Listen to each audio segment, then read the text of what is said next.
Well, good morning, everyone. I hope you have a way to access your Bible today, whether you've got a printed copy or if you've got a device that you can pull up. Mark 16 is where we're going to be in just a minute. We're going to finish the Gospel of Mark. But before we do that, I want to just kind of quickly mention what we're going to be doing next Sunday. Next Sunday, we have a special guest that we've invited to come and preach for us. It's the longtime pastor of one of the largest churches in our denomination. The Green Acres Baptist Church in Tyler has about, 17,000 or 20,000 members, something like that. And David Dykes has been the pastor there for about 20 years. He's now retired and told me that he was available to come and preach for us next Sunday. You know, he's a much sought-after speaker. He's written, maybe a dozen books or more. But one of the things that's really amazing about what he's done in his ministry there in Tyler at that church was that he has led that church for now nearly 20 years, I think, to be the largest, most giving church to international mission work in the whole world. They're the most generous church and have been every year, giving more than $1 million to the cooperative program to fund missionary work, and one year like $2 million. So they're just an incredibly generous church. But he's just had a huge impact in my life personally. You know, I didn't grow up going to church. I started going to church when I was a college student in 1996 in Tyler, at Tyler Junior College, and he was the first pastor that I ever had. He was the first. That was when God called me into ministry, and so it's really neat after all these years. I've gone to preach for him several times, but it's really neat for him to be able to come, and I hope you'll plan to be here next week and listen to him. He's really one of the most gifted communicators of the gospel that I think that there is alive today. So I hope you'll come to be a part of that. Today, though, kind of focusing on our theme, we've been talking over the last 4 weeks and on this theme of Jerusalem news, just kind of imagining that this last day in the life of Jesus was being captured for us in the way that we interpret news today, through social media, through Twitter, through breaking news, headline news, cable news, and then, of course, printed news with the big headlines. And the events of the day, as they would unfold, if it were for live news, it would have said Jesus crucified. It would have said Jesus dead in that hour that he died in the afternoon. It would have said Jesus buried. But the biggest, greatest, most incredible news story of all time is the message that we're going to be focusing on today, which is that Jesus is alive. It's an incredible story, and it's captured for us in the 16th chapter of the Gospel of Mark. It says, when the Sabbath was over, Mary Magdalene, Mary the mother of James, and Salome bought spices so that they might go to anoint Jesus' body. And very, very early on the first day of the week, this is Sunday morning, this is Easter, we call it, just after sunrise, they were on their way to the tomb. And they asked each other, who will roll the stone away from the entrance of the tomb? Every time I read that, I think to myself, like, you guys set out and you didn't even think about that before you got there? But we've all had those moments, haven't we, when we're taken by our emotion and we don't think through what the next steps might require. Verse 4, but when they looked up, they saw that the stone, which was very large, in the original language, it's the word mega. You know that word, mega. It's just really big, had been rolled away. And as they entered the tomb, they saw a young man dressed in a white robe, sitting on the right side, and they were alarmed. You know, sometimes words don't translate well. Alarmed kind of makes you kind of think, well, they're just like, oh, what is this? But it's describing something much more personal, much more visceral, much more intense feeling. Sometimes in the Gospels, it's the expression of great grief. Sometimes it's an expression of great fear. Don't be alarmed, verse 6, he said. You are looking for Jesus the Nazarene who was crucified. He is risen. He's not here. See the place where they laid him? But go and tell his disciples and Peter, he is going out ahead of you into Galilee. There you will see him just as he told you. Trembling and bewildered, the women went out and fled from the tomb, and they said nothing to anyone because they were afraid. You know, This week I was trying to think about how I'd tell the story, but I like to use the time machine anecdote. So let's imagine for a moment we could get into a time machine and we punched in the date in our DeLorean for 1950. And we arrived in America in the 50s. And we walked up to someone on the street, and for some reason, I don't know why, it's kind of a crazy question, we said to someone this. We asked them this. We would say, who are some of the greatest comedians alive today? The answer you would get would be, among others perhaps, but especially this name, W.C. Fields. W.C. Fields was one of the most famous actors and comedians in America in the early part of the 20th century. But he was also well known for something else. He didn't believe in God. He was a renowned atheist, an agnostic. He was not only just somebody who didn't believe in it, but he was an opponent of Christianity. But he was a man who had a great interest in religion. They said in his house he had all these books on religion, and he would even read the Bible. The day that W.C. Fields was dying, they said in his deathbed he was reading the Bible. And a comedian, to the very end, someone came up to him and said, "Why are you reading the Bible?" And holding the Bible in his hand, he said, "I'm looking for a loophole." Now, if you think about that, that makes a lot of sense, and that's a pretty good joke, right? To say right there at the end of your life, I'm looking for a loophole, I don't believe in God. Maybe there's one for atheists too. But if we really stop and think about it, death is probably the least funny thing for any of us. Death is one of the most sobering, one of the most difficult subjects that we experience in life. Not only the death of others, but the prospect of our own death. If you would look at the statistics that came out again this year, they come out every year on mortality rate, and it turns out that this year is true of last year, that 10 out of 10 people are going to die. Mark that down somewhere. Every person who has ever lived has died. I'm going to die. You're going to die. That reality just kind of makes us go, gosh, I try not to think about that. Why do you bring that up? Because when we come to this story in the gospel, everyone that's ever lived has died, but here is this incredible story of this one person who dies, but now he is alive again. It's the story of Jesus, and it transforms not only for Jesus, his experience, but it is the hope of those who put their faith in Christ that says, we too will rise from the dead. Now, in order to have that hope, though, we need to understand what I think is the greatest news story of all time. Jesus is alive. And as Mark, the gospel writer, tells us the story, it's interesting. And you go and read Luke or read John or read Matthew. They all give a gospel account of the resurrection. But Mark's account is the shortest, and in some ways, it is the most honest account of the resurrection. Because what it gives to us is the immediate feelings of the people who were experiencing that day. In fact, if we're really honest with this verses we just read, it's probably better to describe this day as a day filled with problems. And I want to show you these problems real quickly.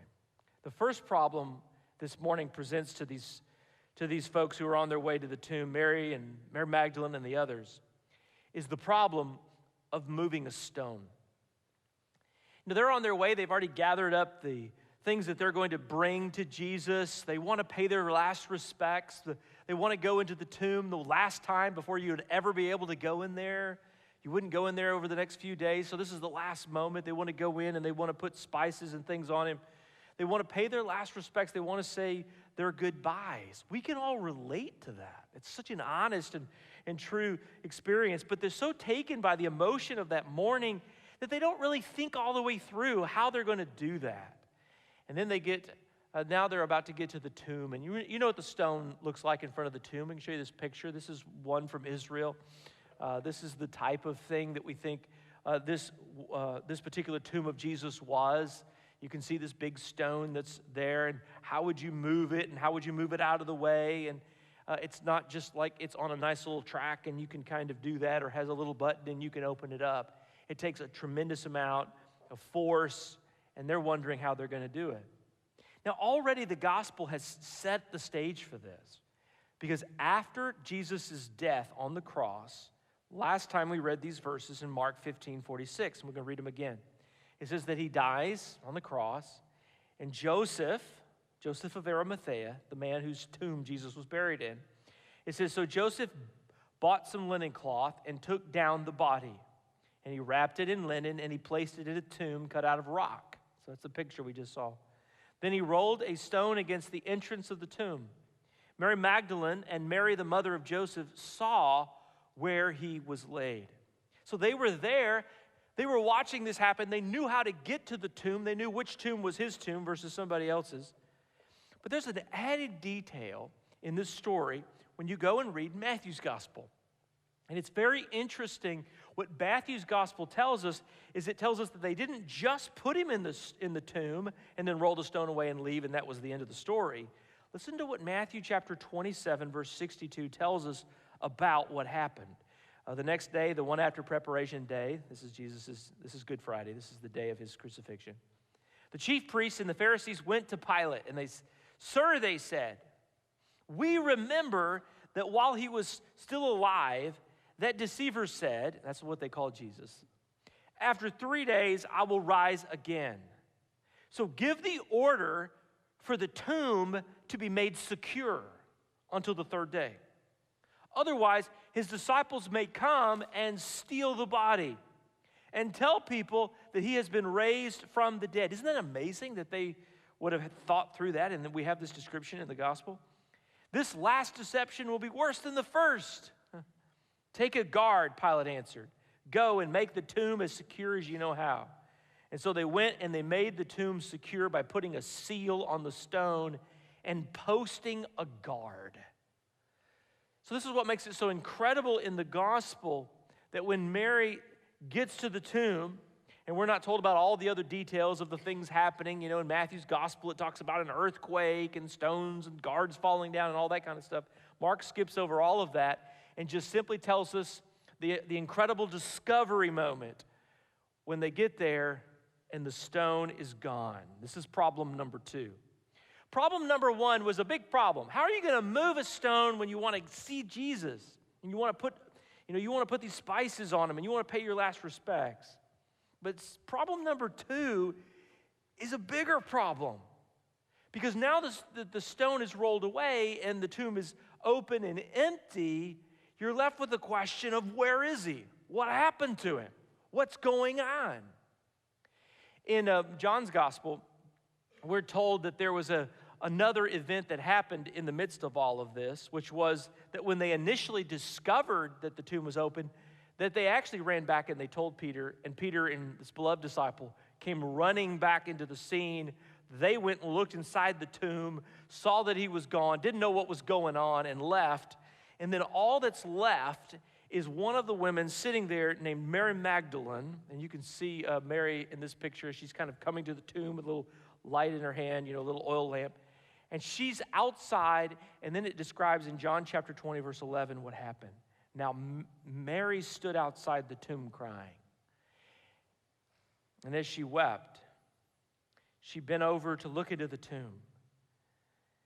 And she saw 2 angels in white. Mark records 1 angel. Matthew records 1 angel. Luke and John record 2 angels. 2 angels in white seated where Jesus' body had been. One at the head and the other at the foot. And they asked her, "Woman, why are you crying?" "They've taken my Lord away," she said, "and I don't know where they've put him." You see what's going on? In this moment, she just thinks someone's stolen the body. And at this, she turned around, and the Bible says she saw Jesus standing there. But she did not realize that it was Jesus. How many times that happens in the Gospels? I mean, it's just over and over. The message that's given there, the message that is given in the Gospel here in Mark, the angelic message, is a message, don't be alarmed. It's a very similar message to running through the whole Gospel and throughout the whole Bible. Whenever there is an angelic encounter, the same message is conveyed. It's kind of interesting. I'm doing research right now because I want to do a Bible study next year on Wednesday night on angels and demons. And I've just been kind of reading and studying and learning about angels and demons in the Bible. And the word angel, angelos in Greek, it just means a messenger. And in fact, it's kind of interesting. We call them angels, but that's really their job description. It's kind of like calling someone the mailman. That's the mail person. That's their job description, but you could get a different job and then you would be the cook or the chef or the CEO. That's a description of what you do. In the Bible, some people are messengers that are human, and some people are messengers that are heavenly. These guys that we're meeting in this story are heavenly messengers. All through the Bible, we hear of these heavenly angels, these celestial angels. In the Old Testament, there's a story of the woman Hagar when she was driven away by Abraham. She went into the wilderness, and an angel came to her and said, "Don't be afraid." There's a story of a prophet named Elijah who was running from Mount Carmel, and he was hiding underneath a tree, and he was giving up on life, just saying, "I just give up." And an angel came to him, fed him, and said, "Don't be afraid." All through the Bible, we see stories like this. There at Christmas, here in just a few weeks, we're going to celebrate the stories of when the angel came to Mary and the angel came to Joseph to tell them the good news. And they said, "Do not be afraid. Do not be afraid." Here we see something similar. Don't be alarmed. Well, why would they need to say that? It's because they were alarmed. The story, the events of the resurrection of Jesus, the empty tomb, were for them initially not good news. It was something that they didn't understand what was happening. In fact, I would say this, problem number 3, the biggest problem of the day wasn't a stone moved or a stone gone, but it was the fact that Jesus had risen. The resurrection of Jesus was the biggest problem because they didn't understand it. If you look back at verse 8, the way Mark's gospel actually ends, the longer reading starting in verse 9 and following, is not in the original manuscript. It was added by later scribes to talk about the events that would happen. But the original gospel ends with verse 8 saying, trembling and bewildered, the women went out and fled from the tomb, and they said nothing to anyone because they were afraid. That's quite a way to end your gospel, isn't it? They came to the tomb, and they left trembling and bewildered, and they didn't say anything at all. But if we're honest, that is an honest response to what happened that day. I thought about this through the years, but and I just mention it to you as a kind of a personal experience for myself. But a number of years ago, my grandmother called, and my grandfather had died, and I had to. Obviously I wanted to go and be there. They lived in Michigan and Grand Rapids, and when I got there as quickly as I could, and Grandma says to me, "I've decided I want you to do the funeral." And I'm like, "Oh, I wish you'd have told me that before, because I don't have a tie and I don't have a jacket or anything, so I had to go to the mall and buy all this stuff, And then I had to think about what I was going to say, knowing all my family was going to be there. And that night, as I thought about what I was going to say, I'm falling asleep, just thinking about all the things, going through all the grief of the loss of my grandfather. The thought came to my mind, or maybe it was a dream, I don't know which one, of doing the funeral, standing there and speaking about my grandfather, and then looking over at the casket, and open casket, and him getting up and walking out. And just imagining how that experience would have gone over in a room full of family that are grieving over the death of the one you love. The initial response would not have been jubilation. The initial response obviously would have been, "What's going on here? Am I dreaming? Is this really happening? Is someone playing a trick on us? What's going on?" The way we would react to an experience like that might be a little bit like Mary Magdalene, trembling and bewildered. They fled from the tomb and said nothing to anyone because they were afraid. Doesn't that smack of something that's historically reliable? Doesn't that smack of something that says, yeah, that's how people would react in a situation like that? The resurrection of Jesus was not an immediate jubilation. It was, first of all, something that they were trying to wrap their minds around. And so I'll read it to you again, put it on the screen. Mark 16, 6-8. They say, don't be alarmed. You are looking for Jesus the Nazarene, who is crucified. He is risen. He's not here. See the place where they laid him, but go tell his disciples and Peter, he's going ahead of you into Galilee.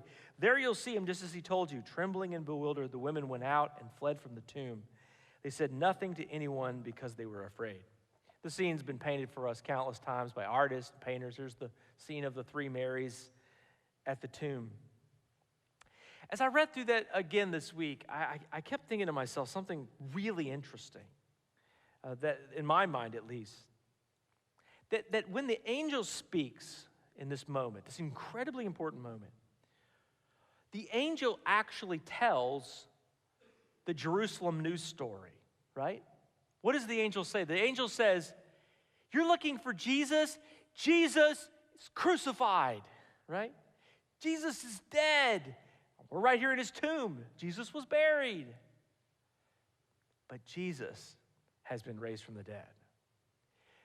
This news, the Bible calls good news. In fact, you know the word is euangelion. Eu means good. Angelos is where we get the word messenger, message, and also we get the word angel. In the Anglo-Saxon, Godspell is where we get the word gospel. It's the same idea. It's the same expression. It's the same idea. It is the sharing of the good news. This is the good news. Jesus Christ was crucified for you. Jesus died for you and your sin. While you were yet sinner, Christ died for you. That's the good news.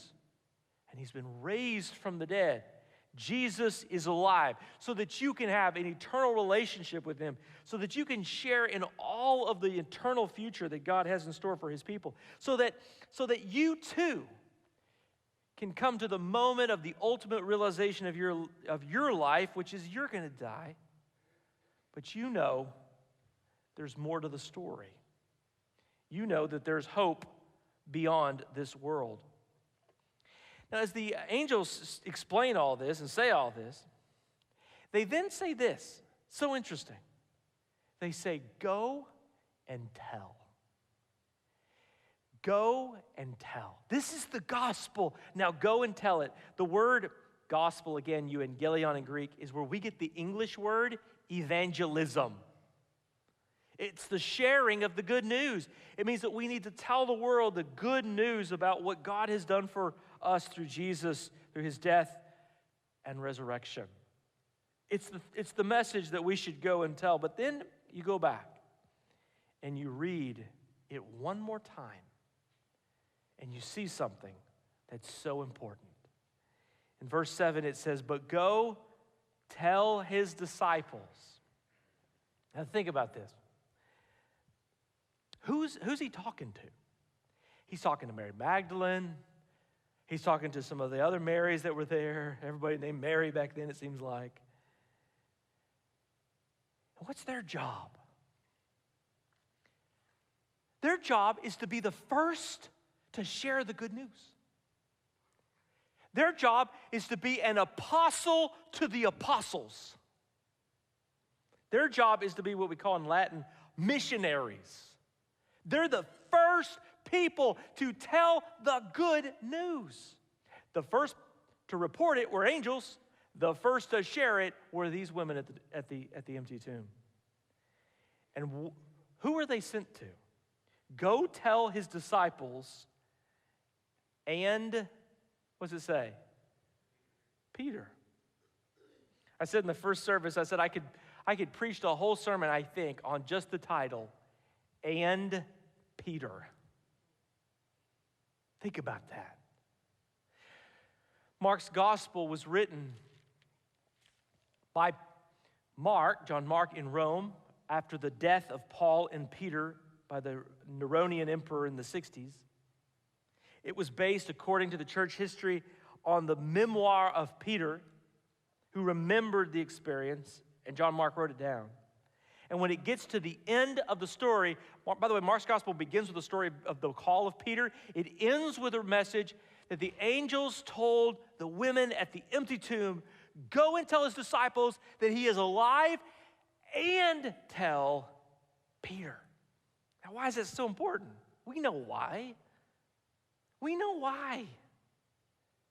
We know what happened on Thursday night when Peter's face was stuffed with unleavened pizza bread and is covered in red wine. And he said, when Jesus said, you're going to deny me 3 times before the rooster crows. And Peter says, blah, blah, blah, no, Lord, taking bread out of his mouth, getting a sip. I'll never deny you. I'll die for you. Hours later, he's asleep in the Garden of Eden. Jesus said, hey, wake up. Minutes later, he's asleep again. Minutes later, he's asleep again. Roman soldiers come, arrest Jesus, take him to the home of Caiaphas. Out in the courtyard, Peter's looking in. A lady comes up to him, a servant girl, says, hey, aren't you one of his followers? I don't know the guy. What are you talking about? Hey, no, you talk like him. You sound like a Galilean. Hey, didn't we see you with Jesus? I don't know the man. Remember that 3 times? Cock-a-doodle-doo, rooster crows. Peter goes out. Do you understand what this is saying to us here? This is a picture of grace in the gospel. It is a picture for not just what happened to Peter, but for God to say to you and me today, it doesn't matter what you've done. It doesn't matter where you've been. It doesn't matter how many times you've let God down in your life. It doesn't matter how many times you have come short of the glory of God and you have trespassed his laws and you have sinned. We serve a God who sent his son Jesus to die on the cross while we were yet sinners and to be raised from the dead so that he can then send angels and women and apostles to us today to read these words to say, and you. And you. This gospel is written for you and to you. It ends by saying, and you. And so today as we gather here, or maybe you're watching this, you may say to yourself, I just don't know. I don't know if God can still use me. I don't know if God still wants me. I don't know if I can ever be worthy of him. This moment is for you to say, and you. What I did in the first service, I want to do this now. I just kind of thought of it at the end of the service. To make this as relevant to your life is, if you would, to just kind of bow your head and just say right now, Jesus died in your own mind, in your own heart. Jesus died for me, but then put in there and put your name in there. I mean, he died and Peter. Go and tell and Peter. And David.